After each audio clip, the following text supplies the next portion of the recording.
Jay here, Scotty and Motty. I'm Motty, you're Scotty. Yeah? Yeah. Got one, right? What we're talking about? We'll talk about the top 5 gigs that we've been to. Top 5-ish. We'll see how many. 5 if we can get through for 45 we minutes. don't adhere to conformity with numbers. Numbers are overrated. Exactly, man. Who's ever got any use out of numbers? 4.5 gigs. Yeah. And what? Depending on how we remember. That's going to be half the battle, innit? I think so, because there's a few under the belt now. You've done a lot of gigs, haven't you? Yeah, but I mean, I want to trying to go with the ones that I actually remember. Well, and that there was a lot of lost massively years. narrows the amount you can go for then. Because do you class a good gig or the best gig by the experience because you're with your people and having a good time, right? Or is it by seeing the musician? Because you must know as a sober guy now that going to a gig is very different sober as when it is drunk. Yeah. No, I class a good gig as, personally, the experience. Music secondary. I think so. Good question, that. Yeah, I would say. They create the atmosphere. My memory of gigs is, I think that the best gig isn't like, oh, well, the performance or the artist or the songs or whatever. It's like the event, the experience, the night itself. Do you know what I mean? Yeah. That's what I look back on first and foremost. Obviously, you need a good performance or a good, well, usually you don't, not necessarily, but it helps. So yeah, I would say the experience. So that's probably more what I'm going to go for. But they sort of tying together anyway, because the best gigs I've had, great performances, some will say seminal performances of some of the artists I'm going to mention. Whereas, I mean, I've had some good gigs and bands I can't remember the name of. So I'm not going to name them because it's very pointless, because I'll be like, you know what I mean? Oh, it was at the Academy in 1998 or something. Someone on like, stage. what are you on about? Yeah, I mean, so we'll see how we get on anyway. But is that how you're going to do it? I'm just going to go off the top of the head and then see how we crack on. Do you want me to go first? I'll go first. My first one that I'm going to go for, and again, as with every top 5 that we do, it's not down to any preference of order. There's no league table in it. But one of the very first gigs I remember going to on my own, not on my own, but without parents and stuff. Yeah. So I was there with a girlfriend at the time.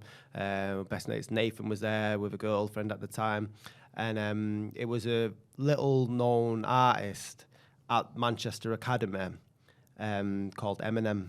And this is just this is just before at the Academy. Then this is just before the Slim Shady album dropped. I've still got the ticket stub at home. Eminem at the Academy. At the Academy. That's unreal. Yeah, it was a mental night. And during that time, it was when moshing had first become a thing. Oh yeah, I wasn't into. So we weren't either. So we're like big hip hop fans, but it was crazy because any hip hop gig that we've been to before there, massively more sort of a black audience, and we walked in, it was just pure sweaty students, mate, moshing this shit out. Really? Me and Nathan there, like dressed up decent, like I got a couple of girls who was like, we'll go here for a decent night, and then everyone's doing this big mosh pit, and like, what the fuck's all this about?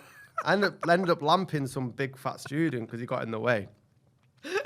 Can't backdate him, arrest me now, can we? Past the statute. I think you'll be all right. No, he was being an ass anyway. Like, we're chilling. Like, we're not chilling, but we were getting involved. I think we had a couple of spliffs. Yeah. And, but just riot, mate, left, right, and centre. And come I was never into moshing. I remember going somewhere once. It might have been somewhere daft like the Ritz or somewhere. Some gig, I can't remember. And everyone was moshing. This was like the 90s. And I had double drops a couple of pills, and I was not feeling this at all. And everyone's just jumping into you, and it was like a fight. Do you know what I mean? I was like, what is this nonsense? I'll go back to Eminem in a minute, but for a moshing story, I was telling someone this. They were at a Leeds festival, and I think Oasis were headlining that night, and we wanted to be near the front for it. Obviously, mosh had become a thing, and the Blue Tones were on, like quite gentle indie. Well, I still like the Blues. I like that one song. Yeah, indie, Slight Return. Yeah. That's it. Which was on every Britpop album ever. It's been killed a bit now, hasn't it? So we're there and everything's like nice and calm. And then the Foo Fighters came on, and this one, the Foo Fighters had I think they'd just come out post Nirvana, so they'd followed, and massive contrast. And then all these moshes came in. Oh, that's peak moshing, the Foo Fighters. And then my mate, Mike Leonard at the time, he just sent his head proper west because he'd never seen anything like it. Very rarely goes to gigs anyway in that sort of atmosphere. I don't think I've ever been to a music gig with him. Just wanted to come to Leeds because it was a weekend away with the boys. And he screamed, Jay, and like there was like this force field, like he scared all the moshers. So there's just like huge like empty space around him. He's going like, ah! and I think they ripped his coat or whatever. I'm not joking. There was like a parameter. Really? Yeah, because he just screamed that loud, and everyone's going like, what's going on? And he was a big lad at the time. and we were close to the front, and the security seen him. And gone like, right, come over here. So he had to make his way to the front. And because he was a bit of a lummox at the time, he got like 2 security guards trying to pull. He's 21 years old trying to pull him out. It's not even night time, right? It's just early evening trying to pull him out of there. And he's like that. And then we were just pissing ourselves laughing. It was just honestly screaming. Supportive friends, as always. It's like, honestly, it's like, when you see them, they see them crop circles with aliens. Like, that's what it's like. It was a crop circle around him. All these moshes. He just like screamed. Ah! Seriously, that just scared everyone away. Yeah. But anyway, back to Eminem. It was just like, just to see an artist just who was going to go off and have such an amazing trajectory of a career. Did you have any inclination that you were witnessing something special? I did, because I mean, if I like sort of credit myself of anything, it's my knowledge of hip hop music. That's always sort of been my bread and butter. So I'd heard a lot of stuff regarding the underground. I got a few bootlegs and stuff. And this before the main album came out. Knew he was very talented, and then as soon as Dr. Dre gets behind him, and I think Dre at the time as well was on hit or miss. If Eminem didn't take off, then I think Dre's career wouldn't have continued to what it has today.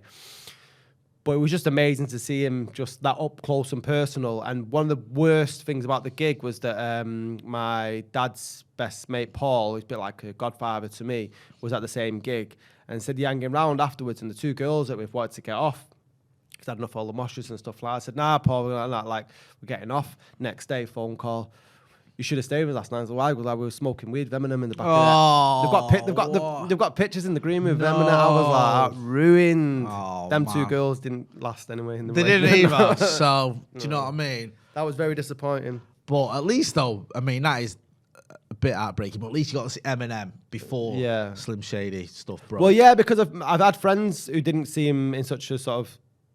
And the Academy for me, because it's such a small sweatbox of a venue, I think that's the best place to sort of see bands.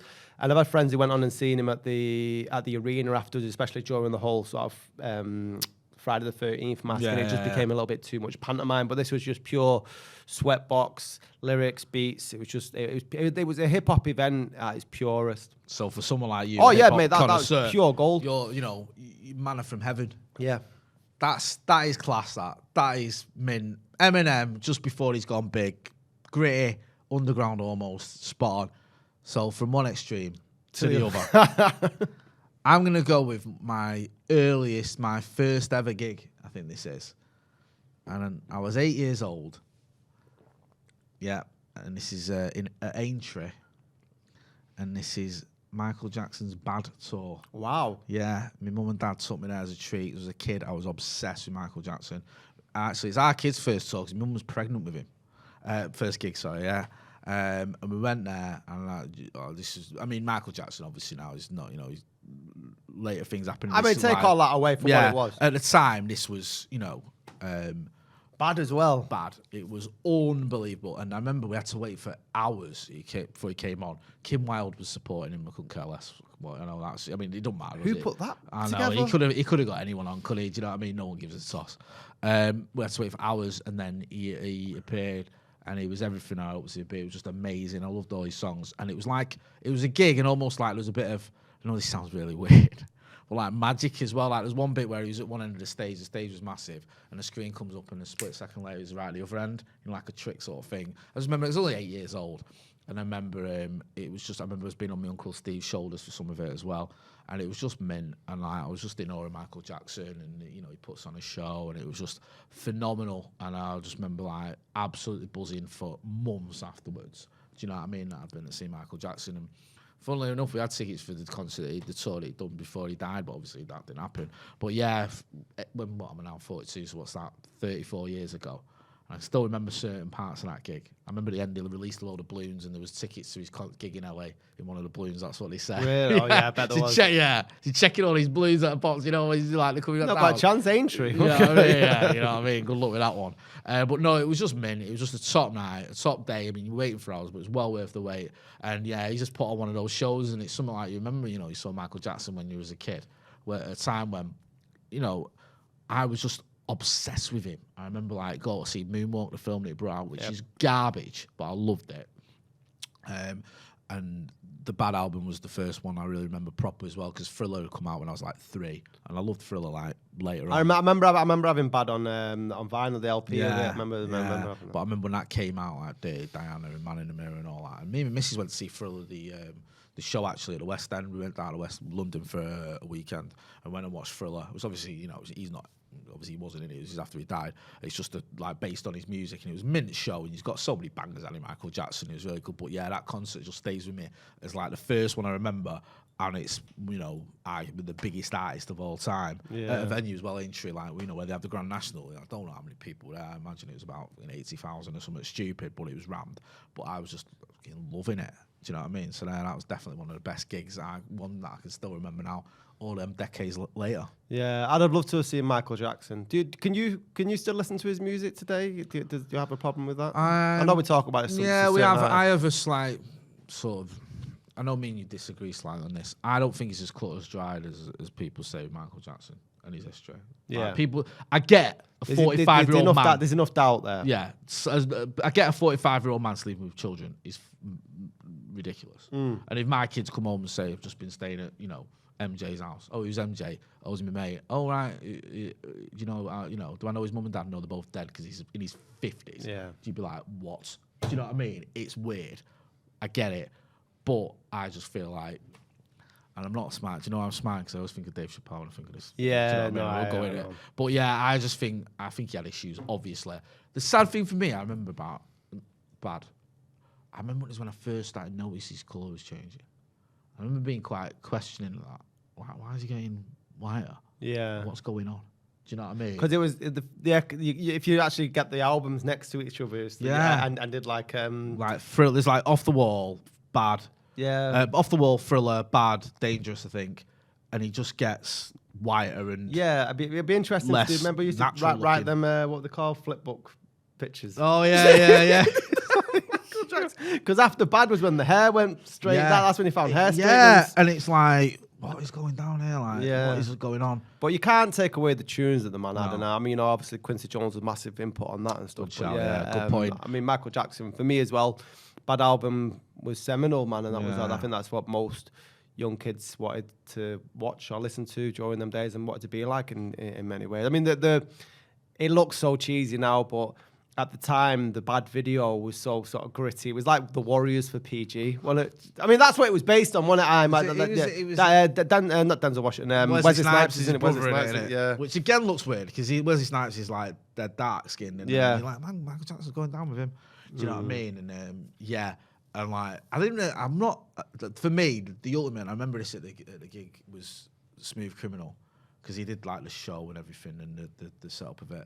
And I remember in the film Moonwalker, that's got that video in it basically, and that song and the way that video was just mint. The car. And he always led the way in with videos. Like at the time, now you look at it and you go, okay, it looks dated, but I think it was Billie Jean that forced MTV to start playing black music. All right. Because that MTV was rock. And Billie Jean came out of Thriller and Billie Jean the video. And everyone was just like, this is amazing. Demanding to see. Right? Okay. And that made MTV realise we can't just play, you know, I don't know, it wouldn't have been Guns, but, you know, just like Kiss or whatever, the Bon Jovi or whatever. We've got to cater for this. Right. Yeah, I mean, so he sort of pushed the boundaries there, which is a shame because he's undermined it all, not just with, obviously, the accusations, which you could cast them down, but almost like his evolution, if that's not the right word. It completely undermines his whole like sort of the progression that his career made on like black culture. Yeah, because he's just became this guy with straight hair from it, didn't he? Yeah, who just, you know, he didn't feel part of it almost. But that going back to that 1988, the guy could do no wrong in my eyes. It was just amazing to be a part of that and to watch it. Yeah, I mean, Michael Jackson's a good segue into my next one because obviously the weekend that's just passed was Glastonbury, and I was actually at Glastonbury when Michael Jackson died. Yeah. Yeah, so we were at we were Glastonbury I think it was the Friday night, the night before, and news went round about 10 o'clock saying Michael Jackson's died, and we were all pissed and doing drugs and whatnot, and it didn't happen. Woke up next morning at my 10 like that. And I swear to God, it felt like everybody was walking around with that. I was at Glastonbury with Michael Jackson died t-shirt. Really? Everybody was. There was so like they must have printing on the just in case, just on the off chance. And everybody was walking around with Michael Jackson died when I was like Glastonbury t-shirt. Seriously, it was How the hell did that happen? it was incredible. Yeah, and then you had mad. people doing like shitty covers all weekend. I think Dizzy Rascal did something, and Well, that's what he would have wanted, isn't it? yeah, he would have done.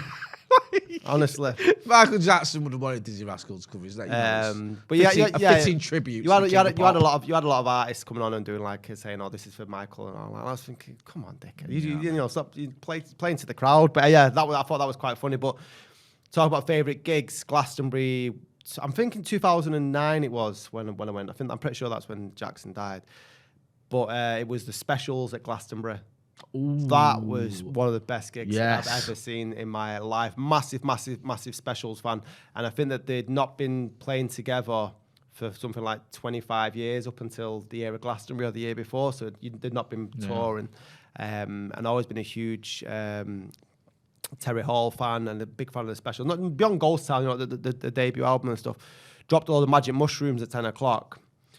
And then trying to scar in a muddy field, and it felt like the mud was swallowing my feet. So I'm like dancing. I was like, "Oh, this is amazing!" But it felt like marshmallow around my legs. I'm like, "Oh, this is great."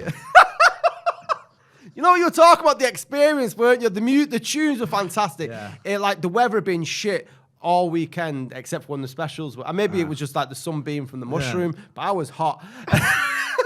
And and it felt like my legs was being covered in like marshmallow.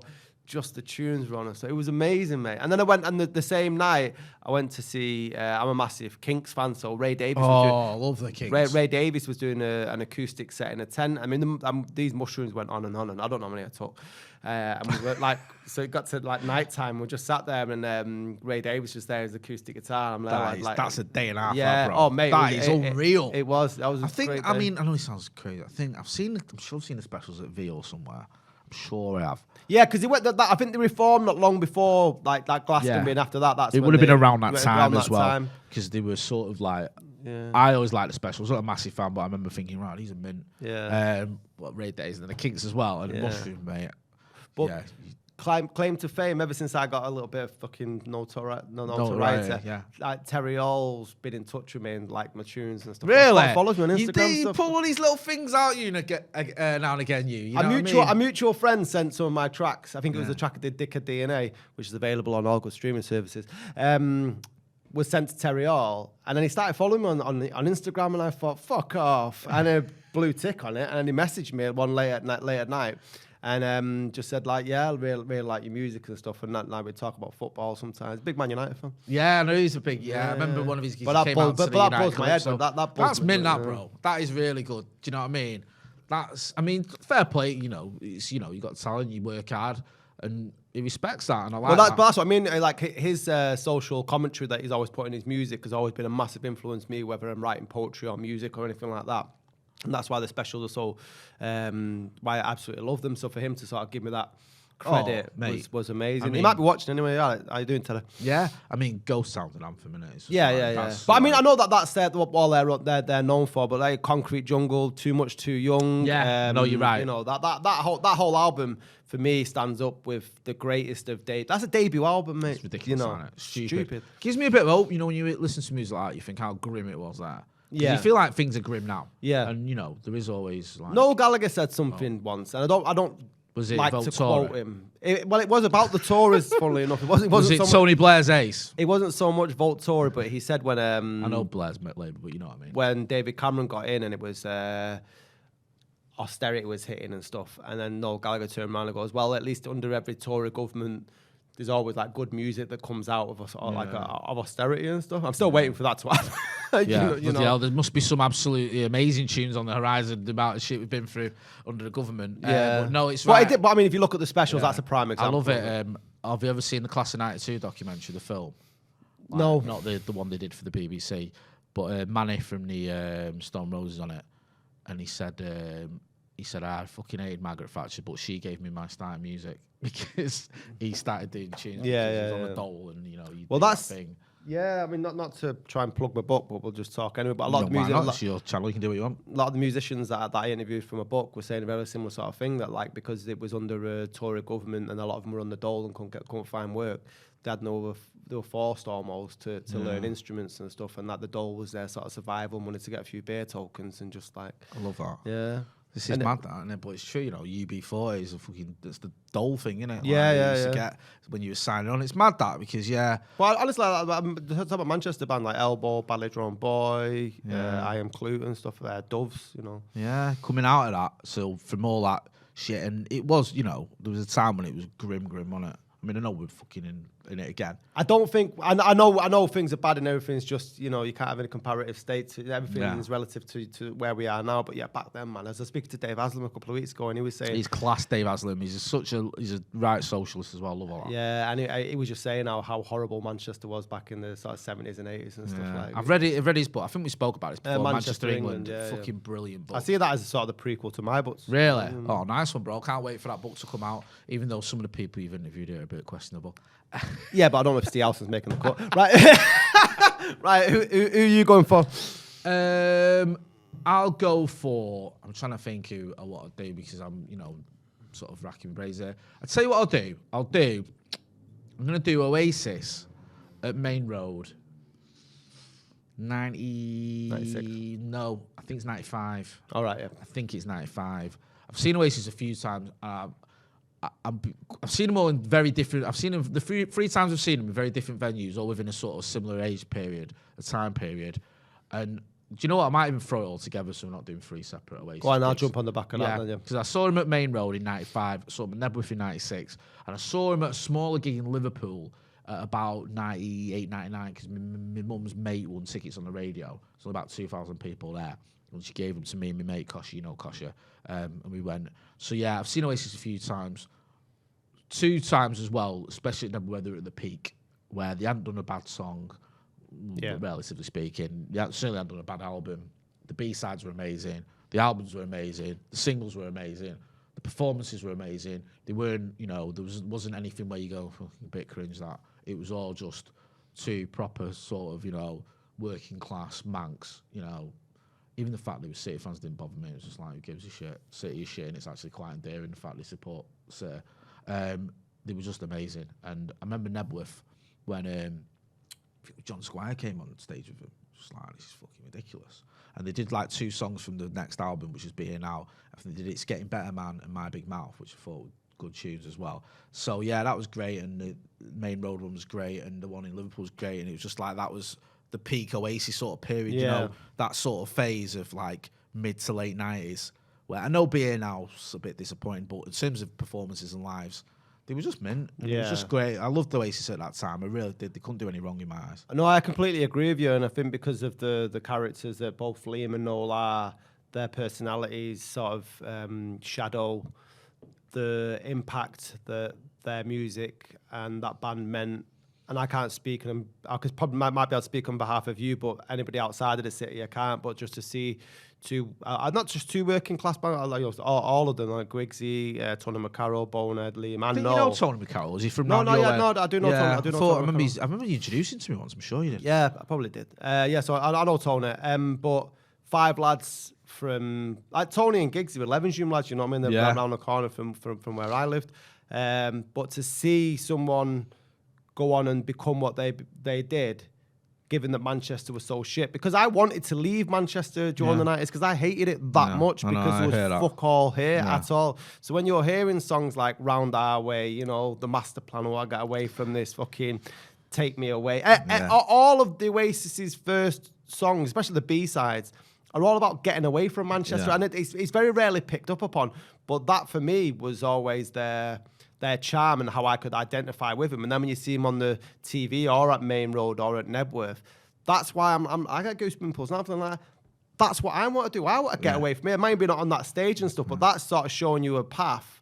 If they can do, if some 2 gobshites from Burnage can do, do you know what? You're right, and it gets overlooked. It does, and you see Liam bowling on the stage. You know what I mean? Standing there, he doesn't touch the mic, just the way everything he did, the way he was, and you think, who's this guy here? Yeah. How can you not idolise that? Just purely from a social point of view, you're like, go on. Yeah, just didn't give a shit. No. Like proper rock and roll without being a sort of parody. No. I know they've become one now.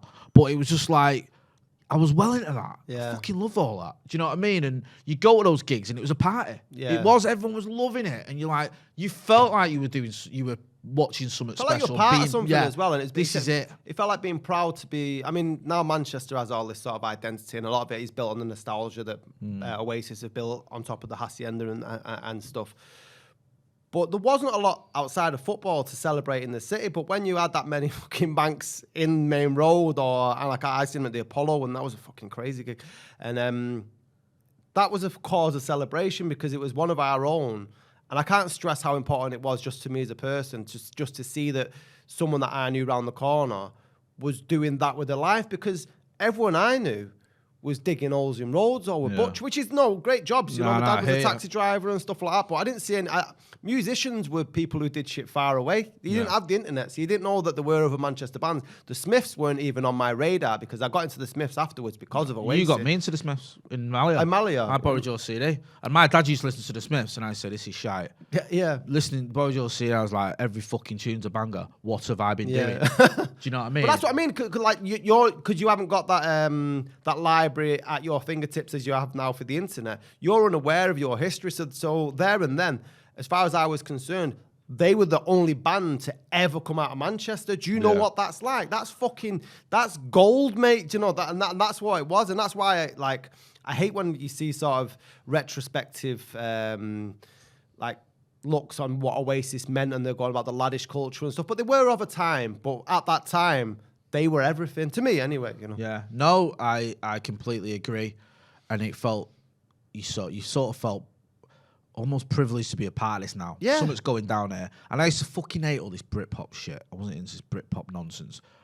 And I didn't feel like Oasis were a part of that. I thought that was just some manufactured it was a media load of bollocks, wasn't it? When bands that I'd won it and they'd be like, "Oh, this is Britpop moving." Like, what are you talking about? But Oasis, everything about him was just mint. It really was. And I love the fact everyone was talking about Manchester. All of a sudden, you had everyone wanting to be. It was like the opposite of what it is. Like, you're right. When you're growing up, you think, if I make my money, I'm going to fuck off to London or America or whatever. And then, all of a sudden, everyone wanted to come to Manchester. Everyone wanted to be Mancunian, and it was just like everyone wanted to sound Mancunian and all that. And it's changed. Me and you, obviously have stayed in Manchester, and I've got no intention of leaving it. But early 90s, it was a little bit different when you're a kid as well. And we grew up in rough areas where there was a lot of poverty. I grew up in Pints, and you grew up in Longside. Do you know what I mean? It was like you saw it and you thought, "Fuck me, I've got to get out of here." No disrespect to the people that live there, but it was council estates that were just poverty stricken, a lot of them. It's like when we were saying on the last podcast when someone put the message in about they wanted to move to America because that's where everything was made. You didn't the idea that you could have the biggest rock stars in the country coming from around the corner from your house was mental. From Burnage. What? Like, what? Really? Yeah. And that shit happened. And I remember, it didn't fucking stick. I gave it up, but I remember buying a guitar. I gave it. I think I pawned it for weed in the end.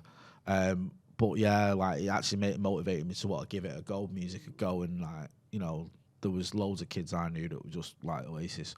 Made them think about doing something with music, and like you say, it showed you didn't have to be, some sort of cockney or some classically trained or have money or whatever. You could just go and get a fucking guitar and just teach yourself or whatever, and just get involved. And it didn't need to just be music either. It was for me, they were like hope personified. Do you know what I mean? That's what it was. It was any sort of avenue that you want to go down, like that. That's shown you that you don't have to be what society expects you to be. Do you still watch Oasis with the same feeling now? How do you feel about them when you watch them? Because it's weird with me. I was watching Noel Gallagher a little bit on Glastonbury, and I just thought it doesn't feel like the same thing. You're not the same, he's not the same. Yeah, but the songs are the same. Yeah, that's a good point. 'Cause me and you, I think that there's one theme me and you have on this podcast since we've been doing it for 2 years now. It's separating the art and the artist that comes up a lot. And with the Gallagher brothers, there's certain things they've done. I'm a bit like, what are you doing? And the whole rivalry thing just bores me to tears. But I remember interviewing Liam Gallagher. I met you at the Supersonic. I went back. You interviewed him. I went back to his hotel afterwards. I can't tell you what happened. It's not a contest, even though if it is, you win. But I remember interviewing him. And the funny thing was, we were waiting to interview him, and this was where was it? Was it not at home? Was it? Where was it? Was it Printworks? Printworks. It was upstairs in Printworks. So I'm waiting, I remember, I'm waiting on the red carpet. You pop up. It's like, mate, Scott, you do that? And didn't give you an interview. No, you didn't need to swat. Bonehead comes, he gave me an interview. And then we went upstairs waiting for Liam Gallagher. And then we were in a line. And it was like, he's going to come and you're going to interview him in a line. And he came in, he was out of his fucking tree. And he was bouncing around and it just became a melee. And everyone just sort of... And thankfully, I remember something Bonehead had said when I interviewed him about the band getting back together. And now if they got back together, he'd be the psychiatrist or something. He'd be the band psychiatrist. So I said that to Liam Gallagher and he was like, oh, he was a psychiatrist. He's the worst one out of a lot of them, innit? And he was all right. He swore a lot. And I remember... I think it's my Facebook cover pictures, me interviewing him. And I remember I edited it and left it for the morning news. And my boss came in, she's like, oh, great, good interview with Liam Gallagher. Da, da. She said, when I heard it, I thought it was a little bit choppy at first. And then she said, then I listened to the raw audio. And every other word, fucking. Obviously, for morning breakfast news, you can't have that on it. Yeah. So I had to take all the fuckings out. And it was like, there's only something you can do in editing. But no, it was meant just to interview him and just to, I can't remember what I asked him. But it wasn't anything special, but he was fucking climbing the walls as sheep. Yeah. I mean, we went back to like that after party at the hotel, which was just wild. But in terms of how I feel about them now, I watched just before Knebworth. I watched the Supersonic documentary. Still got the same buzz. I can still listen to like some of the tunes. I really struggle listening to What's the Story, Morning Glory album. Because I just felt like that got absolutely hammered. Wonderwall got hammered, didn't it? I can't remember the last time I listened to that tune. I remember as a kid being at house parties and Wonderwall come on and we'd all go mad. Now I'm like, I can't be arsed with it. I think my mum likes that tune, so when your mum starts liking some music, it's not really for you. But yeah, I mean, I can still listen to them albums and still be transplanted back to where I was at that time. But I know what you mean in terms of people grow and change and shit, and I don't think anyone, you wouldn't want to be the same person you were. No, and it's not that deep where you're like, massively disappointed. Do you know what I mean? No, because I wanted them to break up and split up in the way that they did. It was always going to happen, wasn't it? Yeah, it was they were always going to like massively fall out. I think when it turns me off a bit, like you had the One Love concert and then like, Liam was there and I thought that was mint. Him bowling around the stage in an orange cagoule after what we've been through just sort of sums up, what Manchester's about, funnily enough. Like, you know what I mean? And then you had Noel doing the first gig at the arena. And them two started it again. Yeah. And you think, just turn it off for a bit, yeah? It's not about this now, but the thing is... Turn it in, sorry, for a bit. It's not about this now. But then you just think, it just becomes a parody almost. And then you see one of them on on Graham Norton slagging off the other one, and you think... It just gets boring, man. Do you know what I mean? Like, no, I definitely get that. But I just think in terms of the two of them who sort of, if you had to put your, follow one, I think I was talking about this on during the weekend because someone was saying Noel's good at Glastonbury. I said, yeah, it sounds great, but he's a shit front man. He's got no charisma at all about him.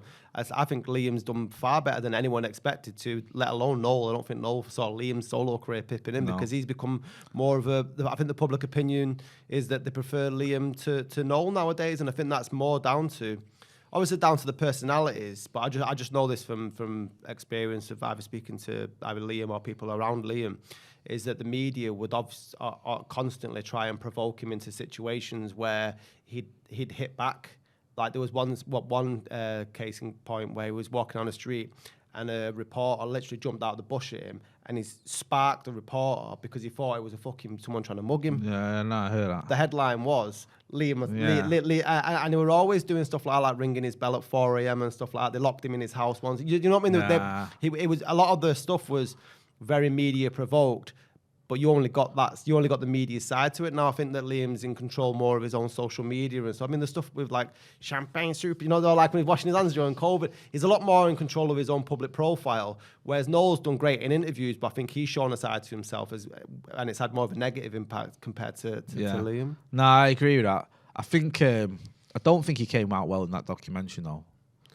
No. Yeah. Oh no, but he came across a little bit like a bully, especially with the stuff with like Tony. Yeah. That especially now in an era where we don't laugh that off and we look a bit at it, and your man Tony was giving good interviews and that, and he's saying I had a daughter and a kid and he's just bullying really. And you think it's just a bit of a tit. And the Michael Hutchins thing, Brits, and you look back at it now and you think, and I just obviously the music's the music and I love the music. I think Noel's a bit unfunny when he does interviews. I just think he's a bit cringe. Yeah. And Liam's just he's a bit of a donut, but he's somewhat quite still in. But he's always, there's something a little bit likable about him. Yeah. Do you know what I mean? Where he gets away with it a little bit. So, and I think that's probably infuriating for Nolan, because he's like, he must be at home like a little bit. What the fuck's gone on? Yeah, how's this happened? Yeah, this wasn't planned. do you know what I mean? Like, this is just wrong. But Yeah. it is what it is. So yeah, I think the whole, any gig I've been away. I've done 3 of them, but they were all good. Yeah. I'm all, I'm chuffed that I went to all of them. I've seen. I mean, we'll not keep on about Oasis, but I've seen them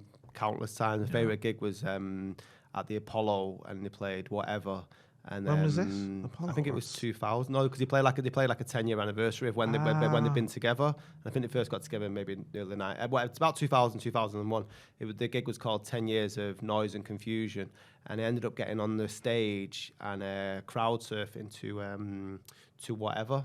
And really? yeah, that was one of the most surreal. So I'm like a sea of Manx holding me up to Whatever. It was like what? Hey, I'm not telling any more story. Every time I tell a story, you used absolutely shit all over it. Yeah, Yours that is was just good. far better. That is amazing, though.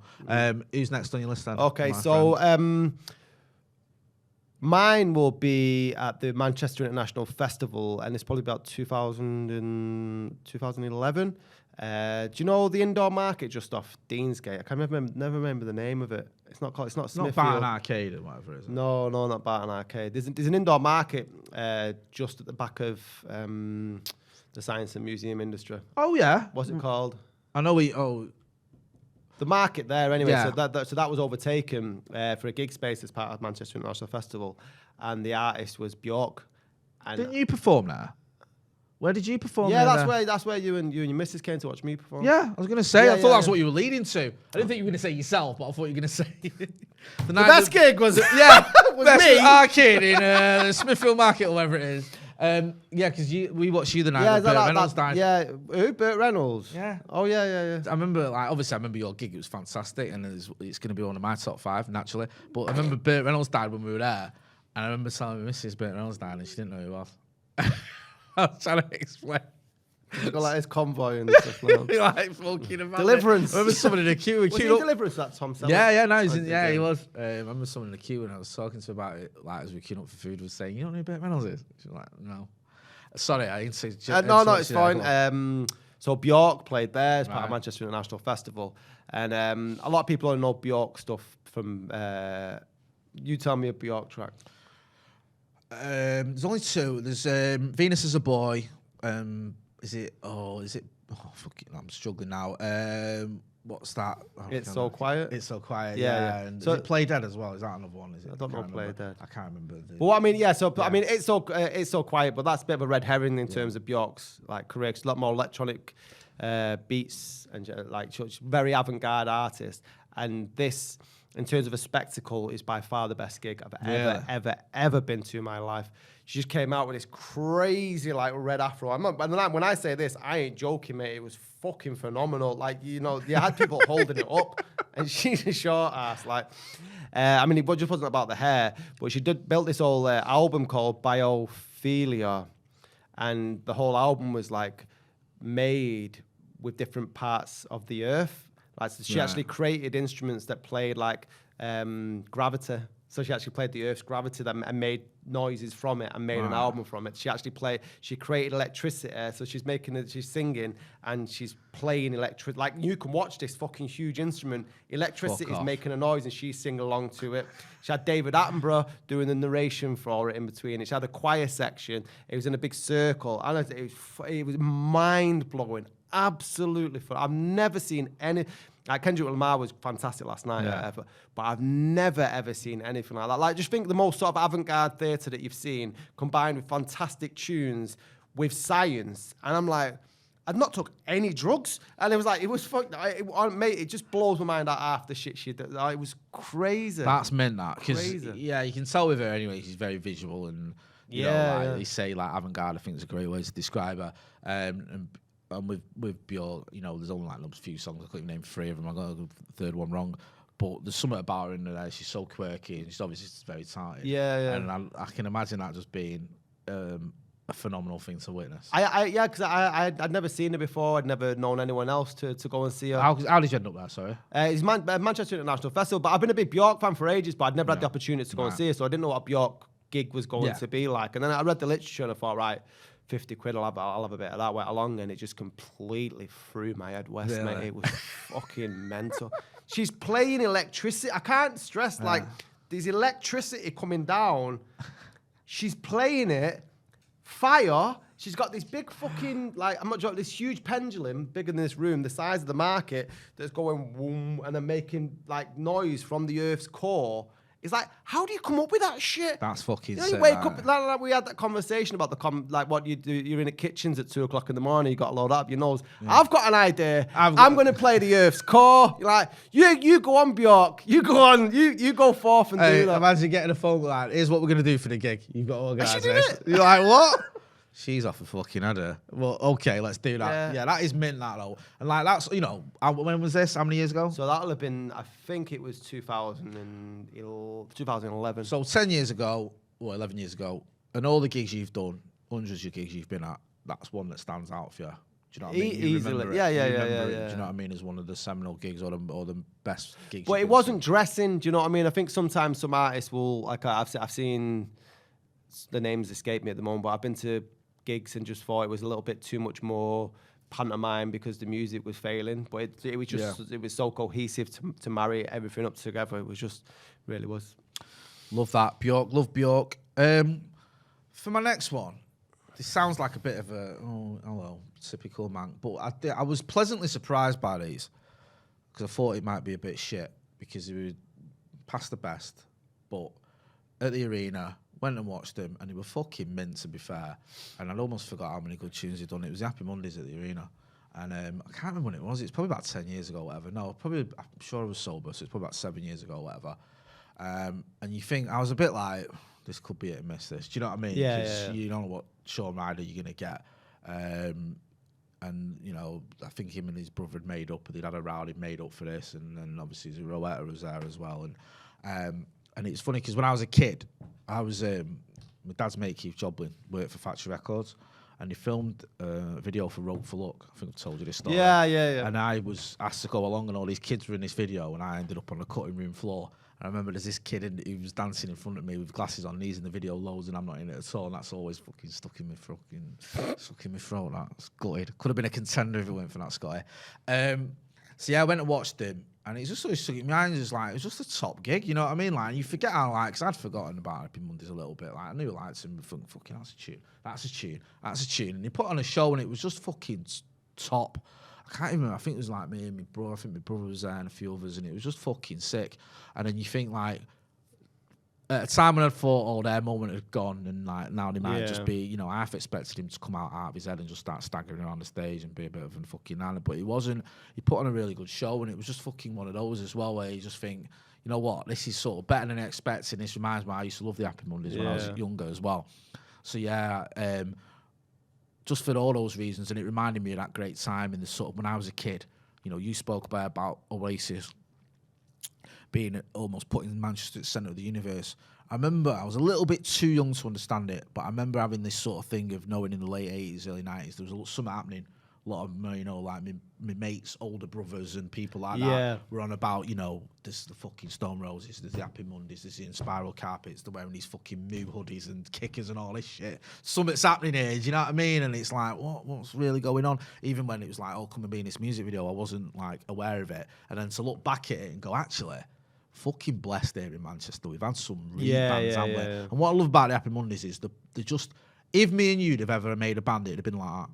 Yeah. Do you know what I mean? It'd have been like... They enjoyed it, man. Yeah, it'd have been 1 or 2 albums, and then it just fucking imploded massively. The thing is, I think they get a bit of a shitty deal in terms of, because of all the antics. I mean, we were talking about Oasis before. Their antics are very much personality driven, but because of the drug problems that surrounded the Happy Mondays, it gets overlooked how great musicians they were, because like you were right, they've written so many tunes. It's just like Pills, Thrills and Bellyaches, Bummed. Them albums are quality. Like Bob's Your Uncle is one of my favourite songs of all time.